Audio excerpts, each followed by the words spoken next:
जैसा कि मैं सारी वीडियो में ही आपको बताता हुआ चल रहा हूँ कि हम लोगों को चैलेंजेस पे काम करना है, बिल्डिंग कंस्ट्रक्शन पे काम करना है, identification of the breed, common medicine and disease, marketing और फीड मैनेजमेंट। ये जब सारी चीज़ें हम लोग तैयार कर लेते हैं तो हम लोगों को पूरा पता पड़ जाता है कि हमारे फार्म के अंदर किस किस कंपोनेंट पे क्या क्या खर्चा आने वाला है। तो उस चीज़ को हम लोग बोलते हैं business plan. Normally business plan दो चीज़ों के लिए काम आएगा। एक तो आपके फार्म को चलाने के लिए, और दूसरा यदि आप फाइनेंस लेना चाहते हैं, अपने किसी भी फंड की रिक्वायरमेंट है आपको, तो वो सारी चीज़ें करना चाहते हैं तो उसके लिए आपको बिजनेस प्लान तैयार करना होता है। तो जब इन सब चीज़ों की आपको कैलकुलेशन हो गई तो अब आप ब्लाइंड नहीं हैं, किसी के सीए से बनवाए हुए बिजनेस प्लान पे आप लोग काम नहीं कर रहे हैं, आपके खुद के द्वारा बनाया हुआ बिजनेस प्लान है। तो बिजनेस प्लान हम लोग बिल्डिंग कंस्ट्रक्शन के लिए एक कॉस्ट निकालते हैं, एक परचेज ऑफ एनिमल के लिए, एक वर्किंग कैपिटल के लिए। इन तीनों चीज़ों में कितने बाय कितने के मेरे को केबिन बनाने हैं, उस पर क्या कॉस्टिंग आ रही है, क्या इक्विपमेंट्स मुझे परचेज करने हैं, वो चीज़ों पे आपको ध्यान रखना है। दूसरा चीज़ कि हमारा टोटल नंबर ऑफ़ एनिमल्स कितना आएगा, उसकी कितनी कॉस्टिंग आएगी। और उसके बाद मेरा अगर 6 मंथ के बाद सेल शुरू होना है या 8 मंथ के बाद एनिमल सेल करना है, तो मेरी उस पर्टिकुलर टाइम में टोटल ओवरऑल कितनी कॉस्टिंग आने वाली है, इस चीज़ का आपको टोटल ध्यान रखना है। तो क्योंकि अगर आपको पता है कि 8 महीने में मेरा लगभग इतना खर्चा होने वाला है तो उतना अमाउंट पहले से आप स्पेयर रखेंगे। लेकिन यदि आपको नहीं पता तो हो सकता है वो 2 महीने में ही खर्च हो जाए, 3 महीने में खर्च हो जाए, और अभी आपका एनिमल सेल नहीं हुआ है तो उस कंडीशन में आप उस एनिमल के लिए फीड का भी अरेंजमेंट नहीं कर पाएंगे। फिर आपको क्या करना पड़ेगा, अपना जो बिना तैयार किया हुआ एनिमल है वो एनिमल आपको सेल करना पड़ेगा, और जो आपने प्रॉफिट कैलकुलेशन लगाई हुई है वो कहीं ना कहीं आपकी गड़बड़ा जाएगी।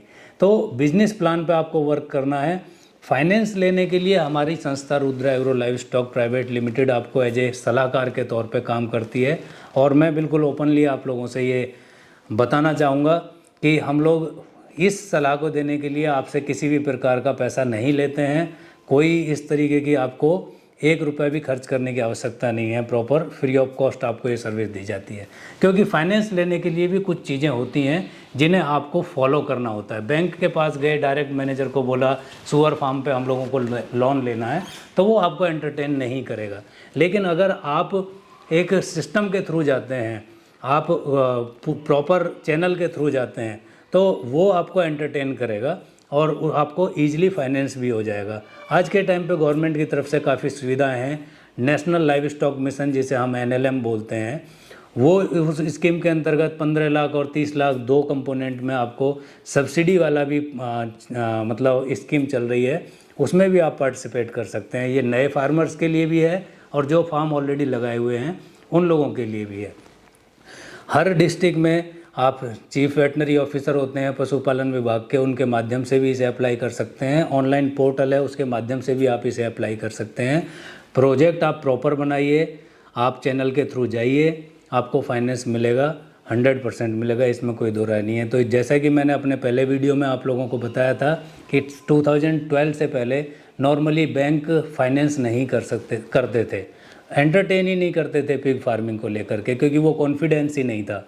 हम लोगों ने पूरी मेहनत करी, राष्ट्रीय कृषि एवं ग्रामीण विकास बैंक के साथ मिलकर के हमने जो बैंक के रीजनल ऑफिस होते हैं, इनके जो हेड ऑफिस होते हैं, वहाँ पे प्रेजेंटेशन दी।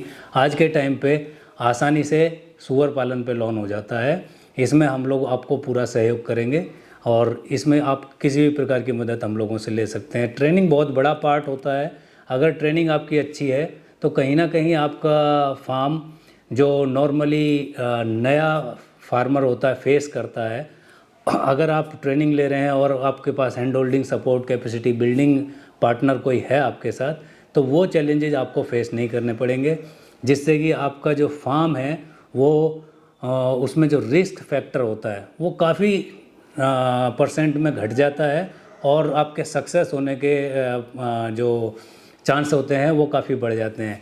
एक बात और मैं इसके अंदर जोड़ना चाहूँगा कि देखिए, कंसल्टेंट हो गया या ट्रेनर हो गया, ये आपको रास्ता दिखा सकते हैं, आपको बिल्कुल ऐसा उंगली पकड़ के चला नहीं सकते। आपको करना स्वयं है वो सारी चीज़ें। लेकिन इस चीज़ का बिल्कुल ध्यान रखना है कि आप उसमें रोबोट के तरीके से काम ना करें कि जो चीज़ फीड कर दी वही चीज़ आप अप्लाई कर रहे हैं। आप उसके अंदर अपना भी माइंड लगाएं। जो चीज़ आपके फार्म की एक्चुअल नीड है, जो चीज़ आपके फार्म की अब आज की ज़रूरत है, उसमें आपका माइंड प्रेजेंट रहना चाहिए। अगर आपका माइंड प्रेजेंट नहीं है तो उस कंडीशन में कहीं ना कहीं फिर वही बात आती है कि लॉस के चांसेस हैं। जैसा कि मैंने अपने पिछले वीडियो में आप लोगों को बताया कि कोई भी गारंटीड प्रॉफिटेबल बिजनेस नहीं होता और कोई भी गारंटीड लॉस का बिजनेस नहीं होता। ये मेरी और आपकी मैनेजमेंट पर निर्भर करता है कि मुझे उसे किस दिशा के अंदर लेके जाना है। एक ही काम है जो फेल होता हुआ दिखता है और उसी काम को दूसरा आदमी बहुत ही अच्छे तरीके से, बहुत ही अच्छे स्केल पर चला रहा होता है। तो इन चीज़ों को आप कॉमनली थोड़ा सा विचार करके और इस पर वर्क करेंगे तो आपको 100% प्रॉफिट होगा। इसमें हमारा आपको पूरा सहयोग मिलेगा।